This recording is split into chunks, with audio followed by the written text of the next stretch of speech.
నమస్తే, welcome to four sides TV prime time news. నేను విజయ్ శంకర్. ముందుగా హెడ్లైన్స్ చూద్దాం. నిరుద్యోగులకు గుడ్ న్యూస్. రాజీవ్ యువ వికాసం పథకం ప్రారంభం.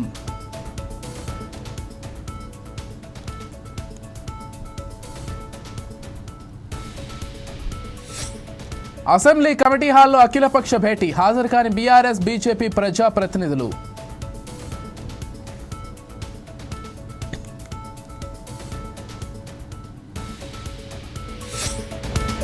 ఎన్ని భాషలు నేర్చుకున్నా మాతృభాష మర్చిపోవద్దు. ఏపీ అసెంబ్లీలో CM Chandrababu comment.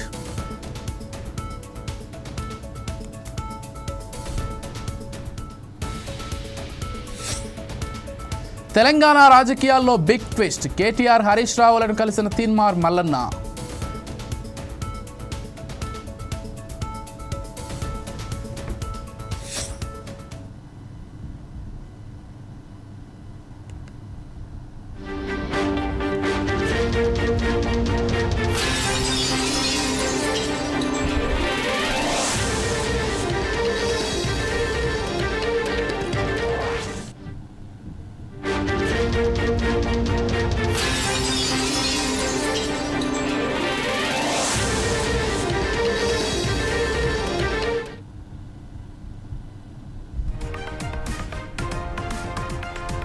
Right, breaking news చూస్తున్నాం. డీలిమిటేషన్ పై తెలంగాణ ప్రభుత్వం అఖిలపక్ష సమావేశం ఏర్పాటు నిర్వహించింది.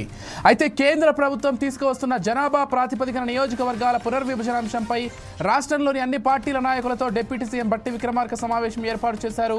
సమావేశానికి కాంగ్రెస్ సీనియర్ నేత జానారెడ్డి, సిపిఐ రాష్ట్ర ప్రధాన కార్యదర్శి జాన్ వెస్లీ, జూలకంటి రంగారెడ్డి హాజరయ్యారు. ఈ సమావేశానికి ప్రధాన ప్రతిపక్షాలైన బీఆర్ఎస్ బీజేపీ నాయకులు ఎవరూ హాజరు కాలేదు. ఈ సమావేశానికి రాజకీయాలకు అతీతంగా హాజరు కావాలని పిలుపునిస్తూ బట్టి విక్రమార్క ఓ లేఖను విడుదల చేశారు.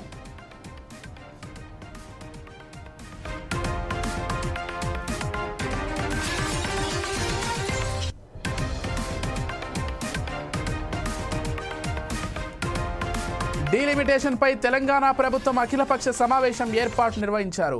అయితే కేంద్ర ప్రభుత్వం తీసుకువస్తున్న జనాభా ప్రాతిపదికన నియోజకవర్గాల పునర్విభజన అంశంపై రాష్ట్రంలోని అన్ని పార్టీల నాయకులతో డిప్యూటీ సీఎం బట్టి విక్రమార్క సమావేశం ఏర్పాటు చేశారు.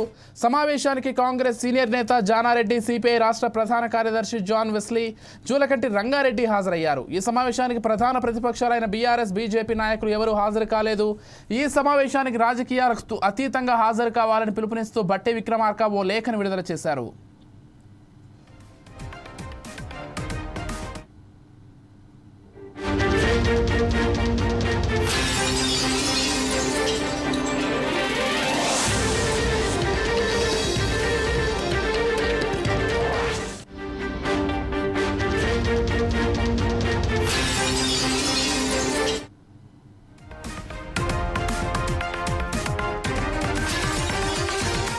ఎవరు అవునన్నా కాదన్నా కేసీఆర్ తెలంగాణ జాతిపిత అని బీఆర్ఎస్ ఎమ్మెల్యే పాడి కౌశిక్ రెడ్డి అంటున్నారు. కేసీఆర్ తెలంగాణ ఉద్యమం చేపట్టకపోతే రేవంత్ రెడ్డి సీఎం అయ్యేవారా అని ప్రశ్నించారు. కాంగ్రెస్ ఎన్నికల్లో ఇచ్చిన హామీలు అమలు చేసే వరకు నిలదీస్తూనే ఉంటామని అన్నారు.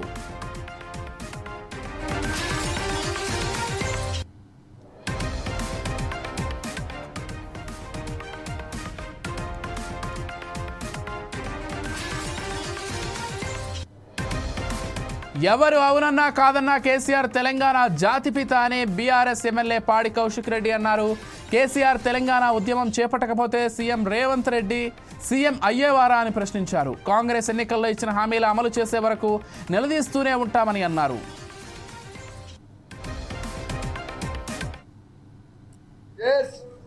తెలంగాణ జాతిపిత బల్లగుద్ది చెప్తున్నాం.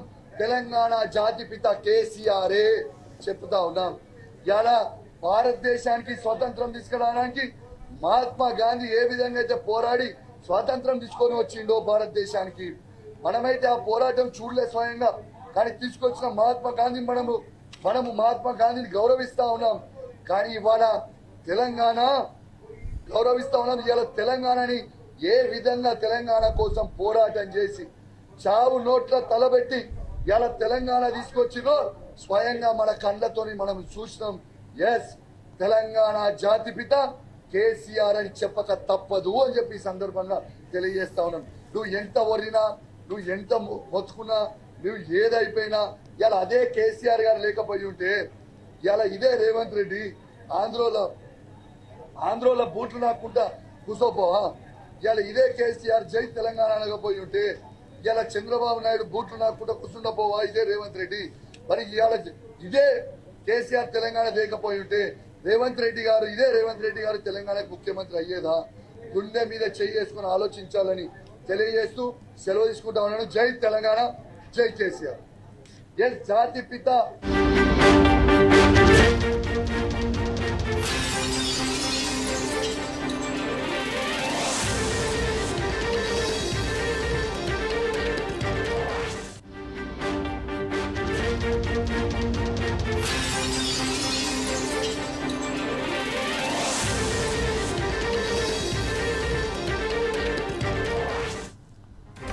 వైఎస్ఆర్ కాంగ్రెస్ పార్టీ నేత గన్నవరం మాజీ ఎమ్మెల్యే వలభనేని వంశీ మోహన్ కు మరోసారి షాక్ తగిలింది. వంశీ బెయిల్ పిటిషన్ పై విచారణ జరిపిన విజయవాడలోని SC ST court Vamsi bail petition పై ఈ నెల 20వ తేదీన తుది విచారణ చేపడతామని పేర్కొంది. సత్యవర్ధన్ కిడ్నాప్ కేసులో జిల్లా జైల్లో వల్లభనేని వంశీ రిమాండ్ ఖైదీగా ఉన్నారు. ఈ కేసు దర్యాప్తు దశలో ఉందని వంశీకి బెయిల్ మంజూరు చేయవద్దని ప్రభుత్వ తరఫు న్యాయవాది న్యాయమూర్తికి విన్నవించారు. కిడ్నాప్ కేసులో కీలక ఆధారాలు ఉన్నాయని, కేసులో బెయిల్ మంజూరు చేయొద్దని ప్రభుత్వ తరఫు న్యాయవాది కోరారు. దీంతో తదుపరి విచారణ ఈ నెల 20వ తేదీకి వాయిదా వేశారు.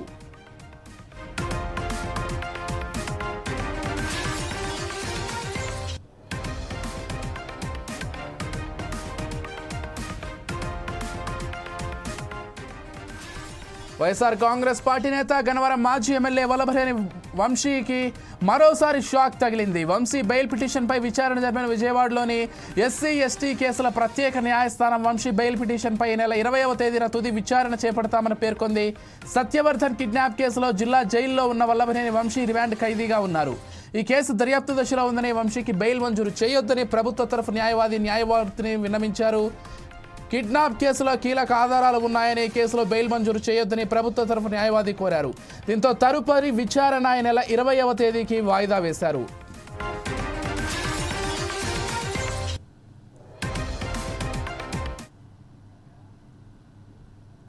రాజీవ్ యువ వికాసం పథకాన్ని ముఖ్యమంత్రి రేవంత్ రెడ్డి ప్రారంభించారు. తెలంగాణ ప్రభుత్వం ఏర్పాటైన తొలి ఏడాదిలోనే 54,000కు పైగా ప్రభుత్వ ఉద్యోగాలు భర్తీ చేశామని సీఎం అన్నారు.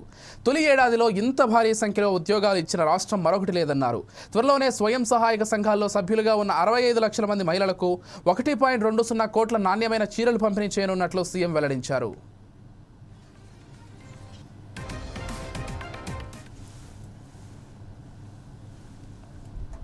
ఆడబిడ్డల బస్సు ఉచిత ప్రయాణానికి రాష్ట్ర ప్రభుత్వం నిధులను కేటాయించి ఆడబిడ్డలకు అండగా నిలబడ్డాం. ఇదే కాకుండా దాదాపుగా 200 యూనిట్లు ఉచిత కరెంటు పేదవాళ్ళ ఇళ్లకు ఇవ్వాలని గృహజ్యోతి పథకం ద్వారా ఏదైతే హామీ ఇచ్చినామో, ఈనాడు 50 లక్షల కుటుంబాలు ఈ పథకాన్ని సద్వినియోగం చేసుకుంటున్నాయి. 50 లక్షల కుటుంబాల ఇళ్లలో వెలుగు చూస్తున్నాము. వాళ్ళ కళ్ళల్లో ఆనందం కనిపిస్తుంది అని అంటే ఈ ప్రభుత్వం ఈ పథకాన్ని అద్భుతంగా అమలు చేస్తుంది. అదేవిధంగా ఆనాడు దీపం పథకం ద్వారా కట్టెల పొయ్యి నుంచి ఆడబిడ్డలకు విముక్తి కలిగించి గ్యాస్ సిలిండరు, స్టవ్ ఇచ్చి 400 రూపాయలకే సిలిండర్ ఇచ్చినాం. కాలక్రమేణా సిలిండర్ 1200 రూపాయలకు పెరిగింది. తిరిగి కట్టెల పొయ్యికే ఆడబిడ్డలు బలయ్యే సందర్భం వచ్చినప్పుడు 500 రూపాయలకే సిలిండర్ ఇస్తామని చెప్పి ఈరోజు 43 లక్షల కుటుంబాలు 500 రూపాయలకే సిలిండర్ పథకాన్ని దిగ్విజయంగా వినియోగించుకుంటున్నారు. ఆడబిడ్డలందరూ కూడా ఆనందంగా ఉన్నారు. అదేవిధంగా స్వయం సహాయక సంఘాలలో ఉన్న ఆడబిడ్డలు 65 లక్షల మంది. ఒకనాడు బతుకమ్మ చీరల పేరు మీద ఎలాంటి చీరలు పంచినరో నేను ఇక్కడ ప్రస్తావించదలుచుకోలేదు, కానీ ఆడబిడ్డలందరూ చూసింది. అలాంటి ఆడబిడ్డలకు పండుగ పూట సారే చీర పెడితే ఎంత సంతోషంగా ఉంటారో 65 లక్షల మంది ఆడబిడ్డలకు స్వయం సహకార సంఘాల సభ్యులకు 2 చీరలు ప్రతి సంవత్సరం, అత్యంత నాణ్యమైన చీరలు. మన ఇంటికి ఆడబిడ్డ వస్తే ఏ బట్టలు పెడతామో 1,30,00,000 చీరలను ఈరోజు ఆడబిడ్డలకు పంచాలనే నిర్ణయం తీసుకొని ఆడబిడ్డల ఆత్మగౌరవాన్ని నిలబెట్టారు. తెలంగాణ అసెంబ్లీ ప్రాంగణంలో రాజీవ్ యువ వికాసం పథకాన్ని ముఖ్యమంత్రి రేవంత్ రెడ్డి ప్రారంభించారు. ఈ కార్యక్రమంలో CM deputy CM Allu Bhatti Vikramarka, మంత్రులు, ఎమ్మెల్యేలు, ఎమ్మెల్సీలు, కార్పొరేషన్ చైర్మన్లు, ఉన్నతాధికారులు పాల్గొన్నారు. గ్రూప్ 1 10 ఏళ్లలో ఒక్కసారి కూడా నిర్వహించలేదని, తాము పరీక్ష పెట్టి ఫలితాలు కూడా ఇచ్చామని డిప్యూటీ సీఎం భట్టి విక్రమార్క అన్నారు. పబ్లిక్ సర్వీస్ కమిషన్ ప్రక్షాళనలో పారదర్శకంగా ఫలితాలు వచ్చాయని తెలిపారు. ఒకప్పుడు నోటిఫికేషన్ల కోసం ధర్నాలు జరిగేవి, ఇప్పుడు ఒకదాని తర్వాత ఒకటి నోటిఫికేషన్లు వస్తున్నాయని తెలిపారు. రీతిలో పెద్ద ఎత్తున గ్రూప్ 1 రిజల్ట్స్తో ఈరోజు రాష్ట్రంలో ఉన్నటువంటి యువత ఆనందోత్సవాల్ని ప్రకటిస్తూ ఉన్నారు. పబ్లిక్ సర్వీస్ కమిషన్ ప్రక్షాళన ద్వారా క్యాలెండర్తో ఎప్పుడు పరీక్షల నోటిఫికేషన్లు వస్తూనే ఉన్నాయి. అది ఏ స్థాయికి వెళ్ళిందనంటే, ఒకప్పుడు నోటిఫికేషన్లు కావాలని ధర్నాలు చేసే పరిస్థితి నుంచి నోటిఫికేషన్లు అన్నీ పెద్ద ఎత్తున వస్తూ ఉన్నాయి. ఒకదానికొకటి కొంత గ్యాప్ ఇవ్వండి, మాకు కొన్ని ఆపండి అని చెప్పి రాష్ట్రంలో ఉన్నటువంటి నిరుద్యోగ యువతి యువకులు ఆందోళన చేసే అంత స్థాయిలో ఈరోజు రాష్ట్ర ప్రభుత్వం నోటిఫికేషన్స్ ఇస్తూ ఉంది. ఒక పక్కన తెలంగాణ రాష్ట్రం వస్తే మా అందరి జీవితాల్లో వెలుగు నిండుతాయని ఆశించినటువంటి యువతకి ప్రభుత్వ ఉద్యోగాల ద్వారా ఉద్యోగాలు కల్పిస్తూనే, ప్రభుత్వ ఉద్యోగాల్లో రిక్రూట్మెంట్లో రానటువంటి వాళ్ళు ఎవరైనా మిగిలిపోయి ఉంటే వారికి కూడా స్వయం ఉపాధి అవకాశాల ద్వారా వాళ్ళ కాళ్ళ మీద వాళ్ళు నిలబడి వాళ్ళ కుటుంబాన్ని పోషించుకొని ఈ సమాజంలో ఆత్మగౌరవంతో తలెత్తుకొని బతకడం కోసం ఒక కార్యక్రమాన్ని తీసుకోవాలని చెప్పి ముఖ్యమంత్రి రేవంత్ రెడ్డి గారు ఆలోచన చేసి క్యాబినెట్లో ఉన్నటువంటి సహచర మంత్రివర్గ సభ్యులందరితో మాట్లాడి ఒక కార్యక్రమాన్ని పెద్ద ఎత్తున తీసుకుందాం. 10 ఏళ్ళు సెల్ఫ్ ఎంప్లాయ్మెంట్ స్కీమ్ కింద ఏ ఒక్కడికి రూపాయి ఇవ్వలేదు. దీని మీద మనం నిర్దిష్టమైనటువంటి ప్రణాళిక చేసి ఒక కార్యక్రమాన్ని చేయాలని చెప్పి వారు ఒక మంచి మనసుతో క్యాబినెట్ సహచరులందరితో మాట్లాడితే, క్యాబినెట్ అంతా ఆలోచన చేసి రాష్ట్ర వ్యాప్తంగా మొట్టమొదటిసారి ఒక 10 సంవత్సరాల తర్వాత, అంతకు ముందు కూడా నాకు తెలిసి నేను ఆనాటి ప్రభుత్వంలో కూడా ఉన్నాను, బట్ ఒకటేసారి 6,000 కోట్ల రూపాయలతో నిరుద్యోగ యువతీ యువకుల కోసం సెల్ఫ్ ఎంప్లాయ్మెంట్ పథకం. అసెంబ్లీ వేదికగా తెలంగాణ రాజకీయాల్లో కీలక పరిణామం చోటు చేసుకుంది. కాంగ్రెస్ బహిష్కృత నేత MLC Teenmar Mallanna BRS working president KTR Harish రావుతో భేటీ అయ్యారు. ఈ సందర్భంగా బీఆర్ఎస్ నేతలతో తీన్మార్ మల్లన్న బీసీ బిల్లుపై చర్చించారు. బీసీ బిల్లుకు కేంద్రం చట్టబద్ధత కల్పించేలా ఢిల్లీ వేదికగా తాము చేయబోయే ధర్నాకు మద్దతు ఇవ్వాల్సిందిగా బీఆర్ఎస్ నేతలను తీన్మార్ మల్లన్న కోరారు.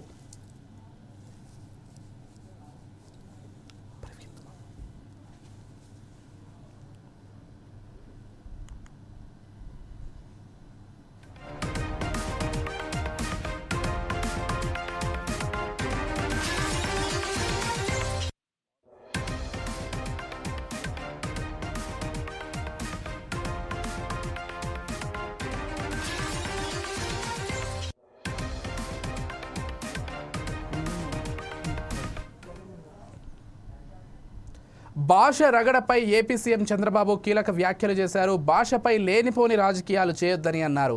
భాష అనేది ద్వేషించేది కాదు, బతుకు తెరువు కోసం ఎన్ని భాషలైనా నేర్చుకోవచ్చని అన్నారు. కానీ మాతృభాషను మాత్రం మర్చిపోవద్దని అన్నారు. అనేది కమ్యూనికేషన్ మాత్రమే, లాంగ్వేజ్తో నాలెడ్జ్ రాదు. నాలెడ్జ్ వచ్చేది మాతృభాషలో చదువుకున్న వాళ్ళే. ఈరోజు ప్రపంచం మొత్తం ఎక్కడ రాణించినా మాతృభాషలో చదువుకున్న వాళ్ళే రాణించారు. చాలా ఈజీ టు లెర్న్. అలాంటిది ఈరోజు ఈ ప్రభుత్వం కూడా నేను చాలా స్పష్టంగా మీ అందరికీ చెప్తున్నా, లాంగ్వేజ్ అనేది ద్వేషించడానికి కాదు. ఈరోజు మనం ఇక్కడ మాతృభాష తెలుగు, హిందీ జాతీయ భాష, ఇంటర్నేషనల్ లాంగ్వేజ్ ఇంగ్లీష్. మన వాళ్ళు ఈరోజు వేరే దేశాలకు పోతున్నారు, జపాన్కి పోతున్నారు, జర్మనీకి వెళ్తున్నారు, లేదంటే ఇంకా కొన్ని దేశాలకు వెళ్తున్నారు. అవసరమైతే ఆ లాంగ్వేజ్ కూడా ఇక్కడ పెట్టి నేర్చుకుంటే అక్కడ పోయినప్పుడు చాలా ఈజీ అవుతుంది. లైవ్లీహుడ్కి ఎన్ని లాంగ్వేజ్ కావాలని నేర్చుకుంటాం, మాతృభాషను మరిచిపోం. జాతీయ భాష నేర్చుకుంటే హిందీ కూడా ఢిల్లీకి పోయినప్పుడు ఫ్లూయెంట్గా వేరే వాళ్ళతో కూడా మాట్లాడే పరిస్థితికి వస్తుంది. కాబట్టి మీరందరూ గుర్తుపెట్టుకోవాల్సిన అవసరం ఉంది. లేనిపోని రాజకీయాలు చేయడం కాకుండా ఈరోజు మనందరం ఆలోచించుకొని భాష అనేది ఒక కమ్యూనికేషన్కు ఉపయోగపడేది కాబట్టి ఎన్ని భాషలు నేర్చుకోగలిగితే అంత మంచిది. ఆ విషయం కూడా మీరందరూ గుర్తుపెట్టుకోవాల్సిందిగా నేను కోరుతున్నా. లాంగ్వేజ్ అనేది కమ్యూనికేషన్ మాత్రమే. లాంగ్వేజ్తో నాలెడ్జ్ రాదు. నాలెడ్జ్ వచ్చేది మాతృభాషలో చదువుకున్న వాళ్ళే.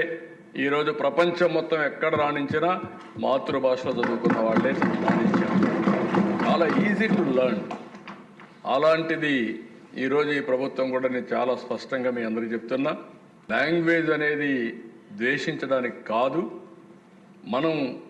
ఈరోజు మనం ఇక్కడ మాతృభాష తెలుగు, హిందీ జాతీయ భాష, ఇంటర్నేషనల్ లాంగ్వేజ్ ఇంగ్లీష్. మన వాళ్ళు ఈరోజు వేరే దేశాలకు పోతున్నారు, జపాన్కి పోతున్నారు, జర్మనీకి వెళ్తున్నారు, లేదంటే ఇంకా కొన్ని దేశాలకు వెళ్తున్నారు. అవసరమైతే ఆ లాంగ్వేజ్ కూడా ఇక్కడ పెట్టి నేర్చుకుంటే అక్కడ పోయినప్పుడు చాలా ఈజీ అవుతుంది. లైవ్లీహుడ్కి ఎన్ని లాంగ్వేజ్ కావాలని నేర్చుకుంటాం, మాతృభాషను మరిచిపోం.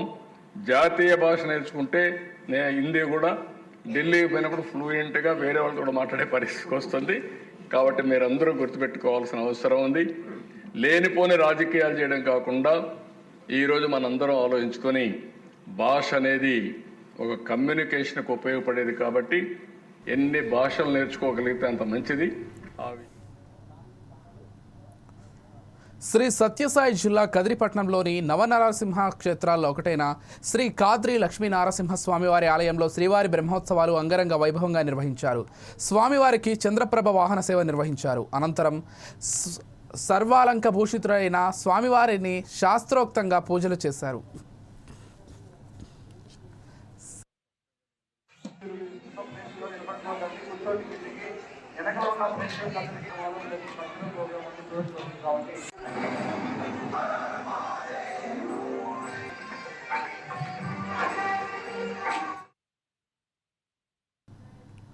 శ్రీ సత్యసాయి జిల్లా తనకల్లు మండలం సిజీ ప్రాజెక్టు ట్రైబల్ గురుకులం బాలికల పాఠశాల హాస్టల్ను కదిరి నియోజకవర్గ శాసనసభ్యుడు కందికుండ వెంకట ప్రసాద్ ఆకస్మికంగా తనిఖీ చేశారు.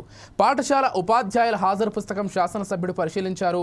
ఉపాధ్యాయులు విధులకు హాజరు కాకుండానే ముందుగానే రిజిస్ట్రార్లో సంతకాలు చేసి అటెండెన్స్ వేసుకోవడంతో పరిశీలించి ప్రిన్సిపల్పై ఆగ్రహం వ్యక్తం చేశారు.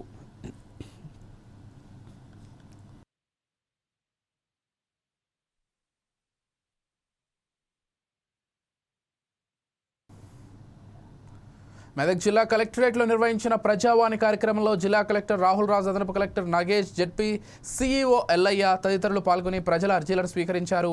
ప్రజావాణిలో వచ్చిన దరఖాస్తుల పరిష్కారానికి అధిక ప్రాధాన్యత కల్పించాలని కలెక్టర్ అన్నారు. ప్రజాపాలనలో ప్రజా సమస్యల పరిష్కారానికి అధిక ప్రాధాన్యత అందించాలని, పెండింగ్ ప్రజావాణి దరఖాస్తులను త్వరితగతిన పరిష్కరించేలా అధికారులు చొరవ చూపాలని కలెక్టర్ పేర్కొన్నారు.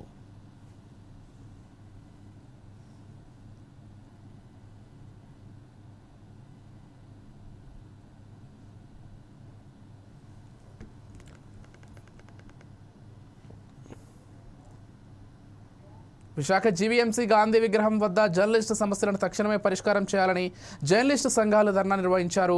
తక్షణమే జర్నలిస్టులకు ఇస్తామన్న 4 సెంట్ల స్థలాన్ని ఇవ్వాలని, 10,000 రూపాయల పెన్షన్ ఇవ్వాలని, ఇతర రాష్ట్రాల మాదిరిగా అమలు చేయాలని జర్నలిస్టు నాయకులు అన్నారు. ఈ అసెంబ్లీ సెషన్లో జర్నలిస్టు సమస్యలపై చర్చ జరగాలని, 150 కోట్ల రూపాయల జర్నలిస్టుల సంక్షేమానికి కేటాయించాలని, జర్నలిస్టు భద్రత కోసం ప్రత్యేక దృష్టి సారించాలని కోరుతూ ఆందోళన కార్యక్రమం నిర్వహించారు.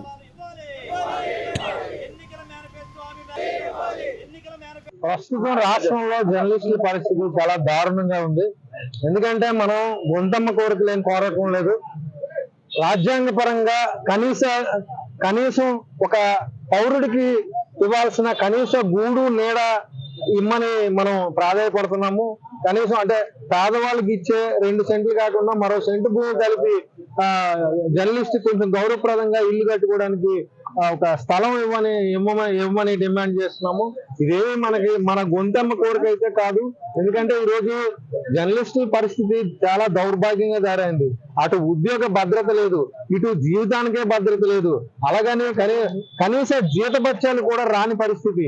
బతకడం చాలా గగనమైన ప్రస్తుత పరిస్థితుల్లో మాత్రం చర్చకి రాకపోవడం బాధాకరం. ఆ క్రమంలోనే ఈ రోజు విశాఖలోని అన్ని జర్నలిస్టుల సంఘాలు, అలాగే ఆంధ్రప్రదేశ్ వర్కింగ్ జర్నలిస్ట్ యూనియన్ తో పాటు ఇతర జర్నలిస్ట్ యూనియన్లు కూడా ప్రభుత్వం దృష్టికి కొన్ని అంశాలు తీసుకువెళ్లడానికి క్రమంలోనే ఈ రోజు ఈ నిరసన కార్యక్రమం చేపట్టడం జరిగింది. ముఖ్యంగా చూసుకుంటే గత ప్రభుత్వం కావచ్చు, ఈ ప్రభుత్వం కావచ్చు, ఇళ్ల స్థలాలు ఎన్నికల్లో గెలిచిన వెంటనే జర్నలిస్టులకు ఇళ్ల స్థలాలు కేటాయిస్తామని హామీ ఇచ్చారు. ఆ హామీ గత ప్రభుత్వం నెరవేర్చలేదు, అలాగే ఈ కొత్త ప్రభుత్వం కూడా నెరవేర్చకపోవడం జరిగింది.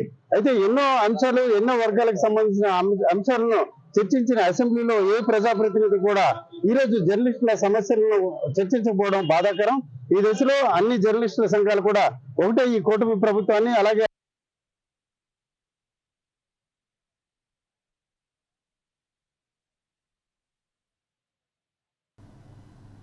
విశాఖలో కోర్టు చిత్ర యూనిట్ సందడి చేశారు. ఈ సందర్భంగా మంగపతిగా మెయిన్ రోల్ చేసిన శివాజీ, లాయర్ పాత్రలో నటించిన ప్రియదర్శి, పులికొండ, హీరోయిన్లు హర్ష రోషన్, శ్రీదేవి విశాఖ నగరంలో హోటల్ దస్పల్లాలో ఏర్పాటు చేసిన మీడియా సమావేశంలో పాల్గొన్నారు.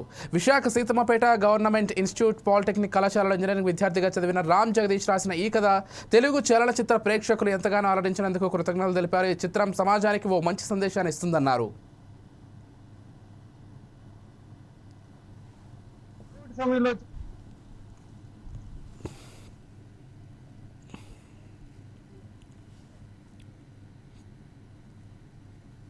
అందరికి కూడా చాలా పెద్ద థ్యాంక్స్. ఎందుకంటే ఈ సినిమా వైజాగ్ బ్యాక్డ్రాప్లో మొదలవుతుంది, మరీ ముఖ్యంగా మంగపతి ఇలాకాలో మొదలవుతుంది, తగరపోలస. సో సినిమాలు జనరల్గా చాలా వస్తుంటాయండి. సినిమా అనేది ఒక ఎంటర్టైన్మెంట్ సాధనం, అందరికీ తెలిసిన విషయం, మనం కొత్తగా చెప్పేది లేదు. దీన్ని ఒక్కొక్క దర్శకుడు ఒక్కొక్క రకంగా చెప్తూ ఉంటారు. ఓన్లీ ఎంటర్టైన్మెంట్ పర్పస్ సరదాగా నవ్వేసుకొని, సరదాగా ఆడి పాడేసుకొని వెళ్ళిపోయే సినిమాలు కొన్ని ఉంటాయి. బ్లాక్ బస్టర్లు అవుతాయి, బంపర్ హిట్లు అవుతాయి. అలాగే ఒక చందమామ కథ లాంటి ఒక బాహుబలి, అలాగే మనుషుల్ని ఆలోచింపజేసే విధంగా ఒక RRR, అలాగే ఇంకొక చందమామ కథలాగా కల్కి. ఒకప్పుడు ఉషాకిరణ్ మూవీస్లో వచ్చిన ప్రతిఘటన, అదొక ఆ కైండ్ ఆఫ్ సినిమాలు చాలా రేర్గా వస్తాయి. ప్రతిఘటన లాంటి సినిమాలు పి కృష్ణ గారి మస్తిష్కంలోంచి వచ్చినటువంటి ఆణిముత్యాలవన్నీ వందే మాత్రం. సమాజానికి ఉపయోగపడాలి, అది సుత్తిలాగా బోరింగ్గా అనిపించకూడదు, ఓ డాక్యుమెంటరీలాగా అనిపించకూడదు. కానీ ఇది ప్రతిరోజు మన ముందు కనపడుతున్నటువంటి ఒక సరదా, ఒక పెయిన్, ఒక బ్రిలియన్స్. ఈ సినిమాలో అండి మంగపతి అనేది ఒక భయం, సూర్యతేజ అనేది ఒక బ్రిలియన్స్, అన్యం పుణ్యం, అసలు ప్రపంచం ఎలా ఉంటుందని తెలియని ఒక పసి హృదయాలు, ఒక ప్రేమ కథ. చాలా థ్యాంక్స్. ఎవరైతే చూడలేదో వెళ్ళి చూడండి. చూసిన వాళ్ళందరూ మంచి మెన్షన్స్ అండ్ ఆల్, అంటే రివ్యూస్ కూడా మంచిగా ఇస్తున్నారు. చాలా చాలా థ్యాంక్స్. అందరికీ హాయ్ అండి. ముందుగా ఇక్కడికి వచ్చిన మీడియా వాళ్ళందరికీ, ఈ వీడియో చూసిన ప్రతి ఒక్కరికి నమస్కారం అండి. థ్యాంక్ యూ సో మచ్ అండి. ముఖ్యంగా ఇక్కడ ఆంధ్రప్రదేశ్ ప్రజలందరికీ మా సినిమాని ఇంత మంచి హిట్ చేసినందుకు, సక్సెస్ఫుల్గా రన్ అవుతుంది మా సినిమా, మేము చాలా హ్యాపీగా ఉన్నాం. మీరు సినిమా చూసి మీరు రాసే ఆ రివ్యూస్ కానీ, మంగపతి గారి గురించి కానీ, దర్శన గురించి కానీ, మా లవ్ స్టోరీ గురించి కానీ, మీరు రాసే ఆ స్క్రీన్ ప్లే గురించి కానీ, జగదీష్ అన్నయ్య గురించి కానీ, ఇవన్నీ మాకు చాలా ఓవర్వెల్మింగ్గా అనిపిస్తుందండి. చాలా చాలా థ్యాంక్స్. సో ఇవాళ మేము ఇక్కడికి రావడానికి ముఖ్య కారణం, ఒకటి ముందుగా వైజాగ్ ప్రేక్షకులందరికీ చాలా చాలా థ్యాంక్స్. ఇప్పటికీ ఇక్కడ అద్భుతమైన రెస్పాన్స్ ఉంది. కలెక్షన్స్ ఎందుకులే కానీ ఇప్పుడు కలెక్షన్స్ కూడా చాలా బాగున్నాయి, కానీ అద్భుతమైన రెస్పాన్స్ వచ్చింది మా అందరికీ. అండ్ దానికోసం ఇక్కడున్న ప్రేక్షకులందరూ. ఇవి ఇప్పటివరకు ఉన్నటువంటి news updates. This is Vijay signing off.